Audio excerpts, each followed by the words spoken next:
So we all saw what happened at the press conference. Is this fight personal for you, or does that energy and passion that you showed come from another source of motivation? I mean, I feel like I carry that passion regardless of, what would have happened at the press conference. And, any fight to me is personal. I dedicated my life to the sport. I sacrificed a lot for this sport.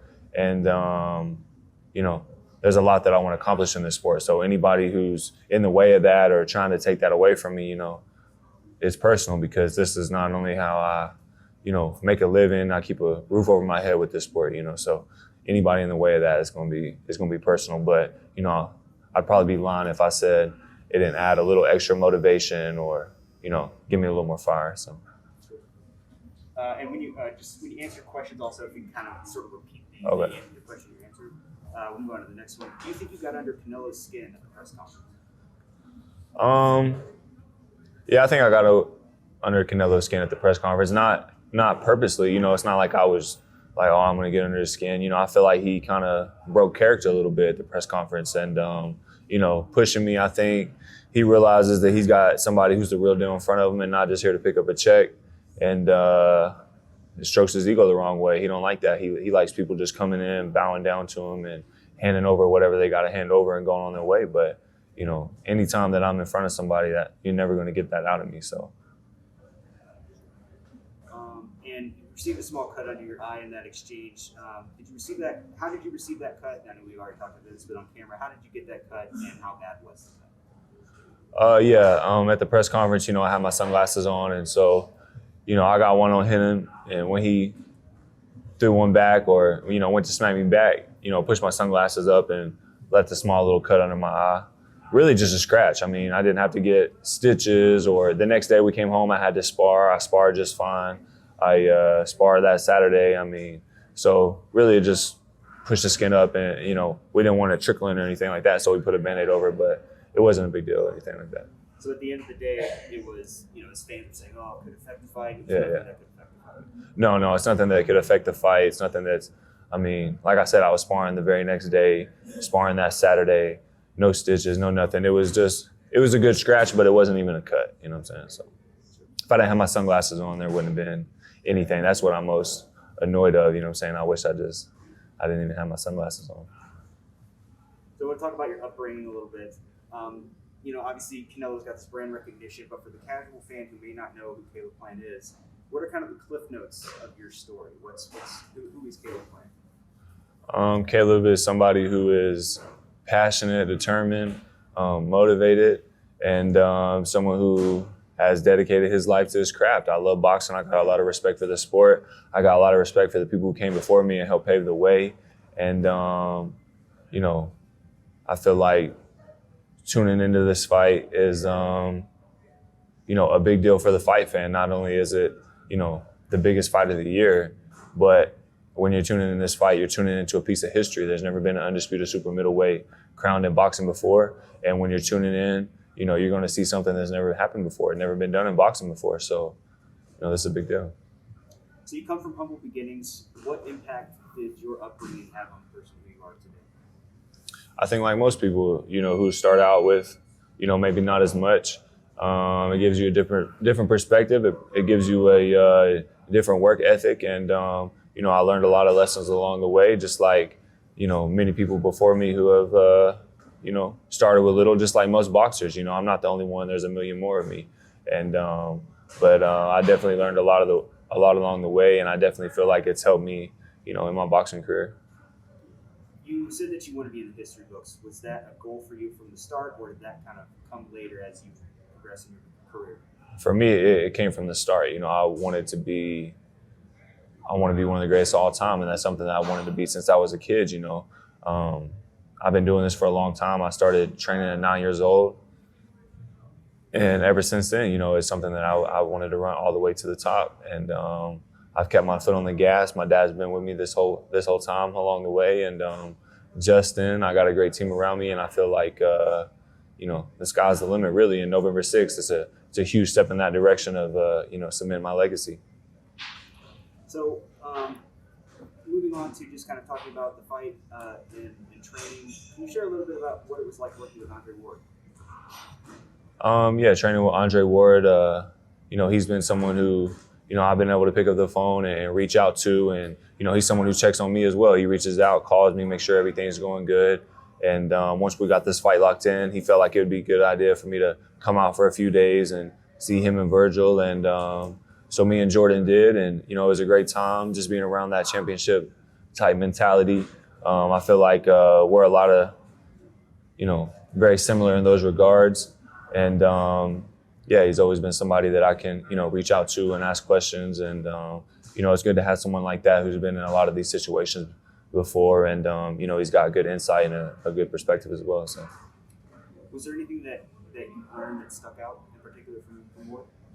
A few things that I could add to my game for sure, and, just fine tuning some of the things that I already do really well. So it was a great time. I got a lot of respect for Coach Virgil and obviously Andre. And but they know that I box at a high level already. So just refining a few of those small details and just adding a couple small things in. Nothing too much.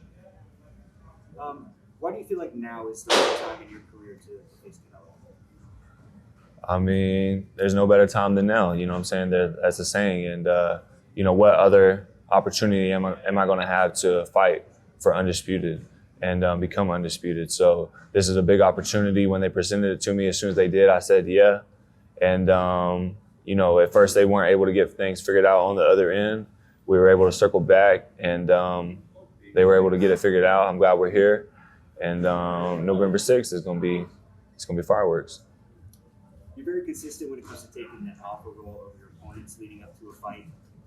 But it feels like you've turned that up a notch when it comes to Canelo. Is there legitimate bad blood between the two of you at this point? I mean, again, any fight for me is personal. This is not just a job for me or just a career path. I mean, this is literally my whole life, and it has been for a really long time. So, I'm not playing mind games because I'm not playing games at all. Everything that I say, I mean. And, thus far, everything I've said, I've backed up. So November 6th, I plan on doing the same thing. You mentioned Canelo being hurt by Miguel Cotto's brother. He's been able to take a lot of flush shots since then. Do you believe that his chin has improved, or is your mindset that once you've been hurt once, you can be hurt again? I mean, he's definitely a different fighter since that day, but I'm just saying that if you can get, caught with the right shot and hurt at that weight, then you can definitely get caught with the right shot and hurt it this way. Anybody can be clipped. Anybody can be clipped. Anybody can be knocked out. So that's what I meant. What will you bring to this fight that you believe that Canelo has not yet seen or experienced? Well, everyone says that, since the Lara fight, that he's improved a lot. But, a lot of the guys that gave him the most trouble, someone like Floyd, someone like Austin Trout, someone like Lara, those guys are giving him a lot of trouble. And the differences between me and them is I'm a full-fledged super middleweight. My height, my reach, I possess a lot of the same IQ and skills and ability that those guys do, but I'm a lot bigger, I'm a lot taller, and I punch a lot harder. So, what does a win over Canelo do for your career? Again, a win over Canelo at this point in my career is just going to be a huge step in the direction of, becoming an all-time great that I've always strived to be, worked towards, and want to be, and plant my flag as the best super middleweight in the world. So. Let's see. Canelo said that he plans to knock you out inside 8 rounds. What's your response to that, and what's your prediction for that? My response to him knocking me out in 8 rounds is he's supposed to say that. I can't tell you how many other fighters have told me that they're going to knock me out, they're going to do this, and they're going to do that. And it never winds up like that. So it's easy to talk about it. It's easy to say what you're going to do and how easy it's going to be. But, I feel like he's overlooking me, but that's on him. What's your message to Canelo? If he was sitting right in front of you right now, what would you say to him? I'd say, fuck you, motherfucker. All right. And then if you're comfortable with looking into the camera, or if you still want to keep this, that's fine. But if we can get you to say something along the lines of, I might be a super middleweight world champion here at Plant. Just watch my fight on November 6th when I become the new undisputed. What's up, guys? IBF super middleweight champ Caleb Plant checking in with you guys. November 6th, Showtime pay-per-view. Let me just do that again. What's going on, guys? IBF super middleweight champ Caleb Plant checking in with you guys. November 6th, Showtime pay-per-view. Make sure you tune in. It's going to be boxing's crown first ever undisputed super middleweight, and you're looking at him. His name is Caleb Plant. So who were some of your favorite fighters growing up? Some of my favorite fighters growing up were James Toney, Marvin Hagler, Sugar Ray Leonard, Andre Ward, Floyd Mayweather, Georgie Benton, Muhammad Ali, Larry Holmes, Meldrick Taylor, Terry Norris. This goes on and on of guys that I've studied, and so those are some of just to name a few. Is there a common characteristic between all of them? Just their skill, and their skill, their athleticism, their mentality, what they bring to the sport. All those guys are legends for a reason, and it's because they dedicated their life to this craft. I forgot Roberto Duran, so I got to throw him in there too. But yeah, all those guys are just super skillful guys, and a lot can be taken from them. There was a video of you when you were younger beating up on someone in the street who ultimately pulls out a knife. What's the story behind that?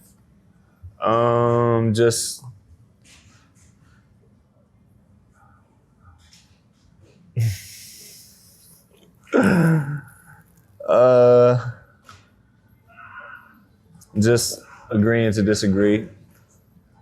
Scuffles happen, those things happen. I'm not the first one to get into an altercation. I'm sure I won't be the last. There's plenty more that I've been in, and it's just one of those unfortunate events that happened. And but yeah, he felt the need to cross the line, and so that's how it started.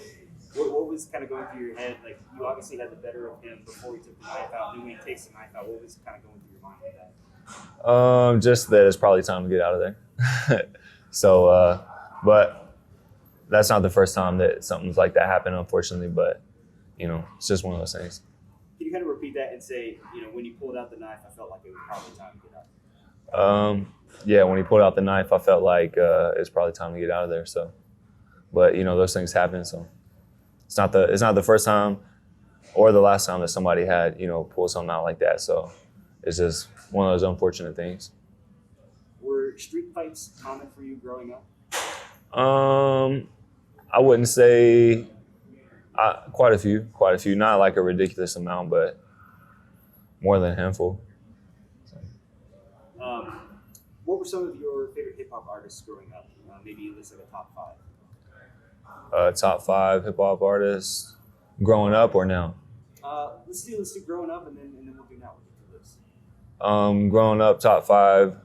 I really like old school West Coast music, like Dr. Dre, Snoop Dogg, Exhibit, just like anything West Coast, WC, Ice Cube, stuff like that. Like, I really liked old school West Coast music when I was growing up. The Game. So. And how about now? Big Crit is one of my all-time favorite. Nipsey Hussle is one of my all-time favorite. Don Tripp is one of my all-time favorite. Who else?